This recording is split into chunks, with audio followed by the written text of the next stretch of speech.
தெருக்கூத்து video ஒன்னோடய வந்தடிய subscribe பண்ணுவேன், பக்கத்தாளுக்கு bell பட்டனை கிளிக் பண்ணுங்க.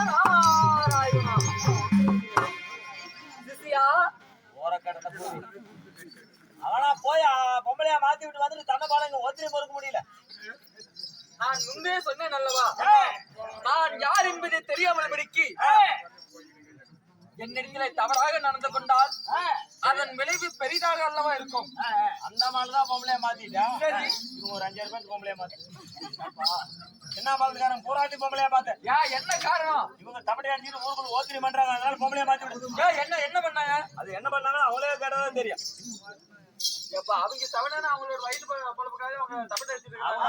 சிவனாந்து தப்படி அடிக்கிறாங்க நீ நினைச்சுக்கிட்டேன். அப்புறம் அவங்க அங்கிருந்து இப்ப என்ன தப்படி அடிக்க வந்தாங்க. என்னதுக்காக வந்தாங்க? அந்த அம்மா தப்படி அடிக்க வந்துக்கிறாங்க. சிசியா பார்த்தாயா, தான் என்ற கர்வத்தாலே, தான் ஒரு ஆண் என்ற கர்வத்தாலே, தனக்கு கிடைத்திருக்கக்கூடிய அதாவது பலத்தாலே தன்னை ஒன்றும் செய்ய முடியாது என்ற ஒரு ஆண் கர்வத்தால் மாமுடியே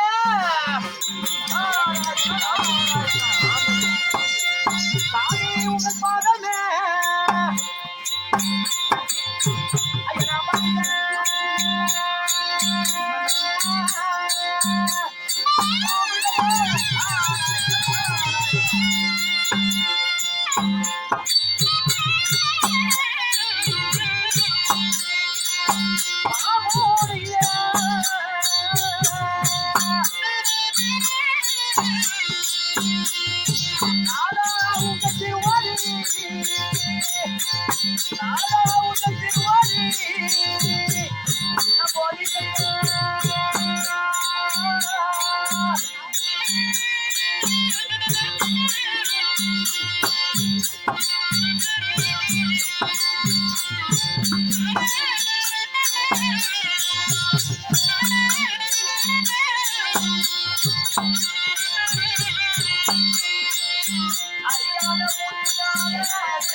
சந்தாரி என்று மாறாமல் அவதூறாக பேசி அடித்து உதித்து விட்டேன்.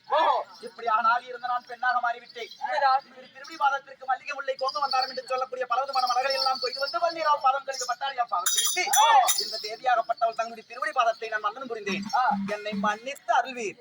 எனக்கு ஆசீர்வாதம் தந்து எனக்கு சுயரூபம் தாருங்கள் சாமி. அரே அதிசூரா, நீ ஆணாக இருக்கும் பொழுது நான் யார் என்று தெரியாமல் படிக்கி என்னை அடித்து அனாவதம் செய்தாய். அப்போது நான் ஆங்கார கோபத்தோடு நான் உனக்கு அளித்த சாபத்தால் இப்போது நீ பெண்ணாக மாறி இருக்கிறாய் சாமி. இதோ நீ காலம் வந்து பிடிக்கிறதுனால ஒரு பிரயோஜனமும் இல்ல சாமி. கரைப்பார் கரைந்தால் கல்லும் கரையும் என்பார்கள். அதாவது மங்கையாகப்பட்டவள் இப்படி அழுது புலம்புகிறேனே, இந்த மவராசருக்கு மனமிறங்கவில்லையா? கன்னியாகப்பட்டவள் நான் அதாவது கண்ணீர் விட்டு அழுகிறேனே, தங்கள் திருலோக சஞ்சாரியாக இருக்கக்கூடிய இந்த நாரதனுக்கு மனமிறங்கவில்லையா? எப்படியாவது எனக்கு சுயரூபம் தாருங்கள். நீங்க இருக்கும் திசையிலே நான் ஏறெடுத்து பார்க்க மாட்டேன், தலை வைத்து கூட படுக்க மாட்டேன் மகாமுனிவரே. இப்பொழுது நீ காலை பிடிக்கின்றாயே, அப்பொழுதே நீ என்னுடைய பாதத்தை வணங்கி என்னிடத்தில் மன்றாடு கேட்டிருந்தால் உனக்கு வேண்டுமான வரங்களை நானே கொடுத்திருப்பேனே.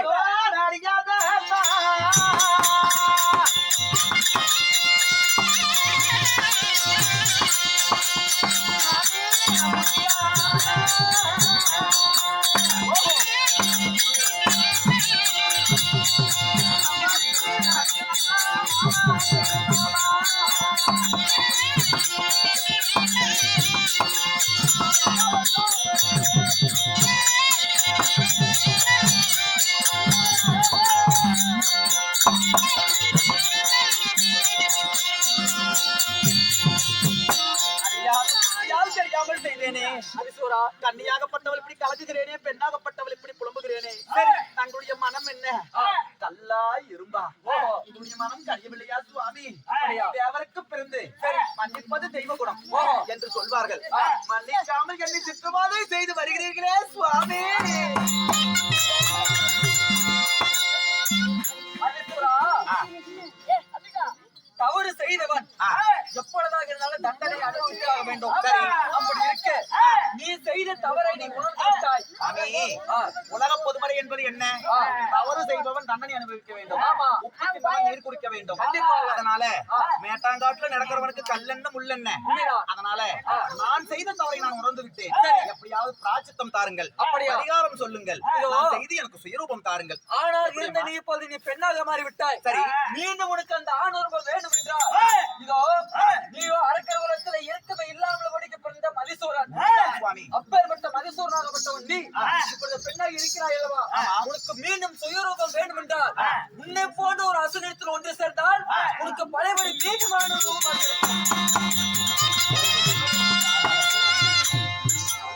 எப்படி சாமி? இதோ அழகான நீ ஒரு அழகான பெண்மணியாக இருக்கிறாய். ஆணாக இருந்தேன். ஆணாக இருக்கும் பொழுது நீ மதிசூரன். தங்களுடைய சாபத்தால் நான் பெண்ணாக மாறினேன். உண்மைதான். என் சாப விமோச்சனம் ஆக வேண்டும் என்றால் சரிநிகர் பலம் கொண்ட ஒரு ஆணிடம் நீ சேரினால் உனக்கு சுயரூபம் வரும் என்று வரம் தந்தீர்கள். ஏசாமி, ஊர்னு இருந்த பேர் இருக்கும். சரி, இந்த பெண்ணாகப்பட்டவ ஆணாக இருந்த போது நம்ம அதிசூரன்னு வீரத்தோடு வெற்றியோடு வீர நடப்போட்டு வீர வால் ஏந்தி மகுடும் தரித்து நான் மன்னாதி மன்னர் எல்லாம் மகுடிமுடி வேந்தர் எல்லாம் என்னை கண்டு வணங்குவார்கள் அப்படி செல்வேன். ஆனா இன்னைக்கு நான் எப்படி சாமி? கட்டி பிடித்த கை கைவளையில் போடலாச்சு, மகுடம் தரித்த தரம் மல்லிகைப்பூ சூடலாச்சு, அகன்ற மார்ப்பு மாறாப்பு போட்டுகின்ற ஒரு ஆணாக பெண்ணு ஆணாக இருந்த நான் பெண்ணாக வெக்கம் ஞானம் என்று பகிர்ப்பு என்று சொல்லக்கூடிய 6 மடந்தைக்கு உட்பட்டு நான் நிக்கிறேனே. என்னை பார்த்த கண்ணீர்கள் எல்லாம் இவ யாருடா இவ்வளவு அழகா இருப்பான்னு நினைப்பாங்க. ஆடவர்கள் எல்லாம் அவங்களுடைய காம ஆசையை தீக்கலாம்னு சொல்லி என் மேல அபலப்பட்டு சபலத்தோடு பாப்பாங்க. எப்படி சாமி நான் இப்படி செல்றது? அப்படியா? அதனாலே இப்பொழுது பெண்ணாக இருக்கக்கூடிய உனக்கு பெயரானது வைக்க வேண்டும். எப்படி? ஆணாக இருக்கும் பொழுது நீ மதிசூரன், பெண்ணாக இருப்பதால் நீ மதுரவள்ளி என்ற பெயரோடு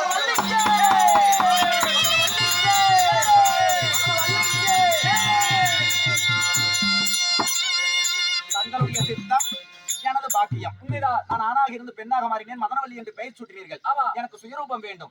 அதோ பக்கத்தில் இருக்கும் பிருந்தாவனம் சென்று யாராவது ஆடவன் கிடைத்தால் நாம் ஒன்று சேர்ந்து என் சுயரூபத்தை மாற்றி வருகிறேன். உன்னை போன்று ஒரு அசுரத்தில் ஒன்று சேர்ந்தால் அது என்னை போல் பலசாலியாக இருக்க வேண்டும், வீரசாலியாக இருக்க வேண்டும், பராக்கிரமசாலியாக இருக்க வேண்டும். ஆமா. அவனிடம் சேர வேண்டும். அவனிடத்தில் சேர்ந்தால் உனக்கு பழையபடிய சுயரூபம் வந்துவிடும். ஆகட்டும் சாமி. தங்கள் கொடுத்த வாக்கை தெய்வ வாக்காக வைத்துக் கொண்டு இதோ செல்கிறேன் பிருந்தாவனம்.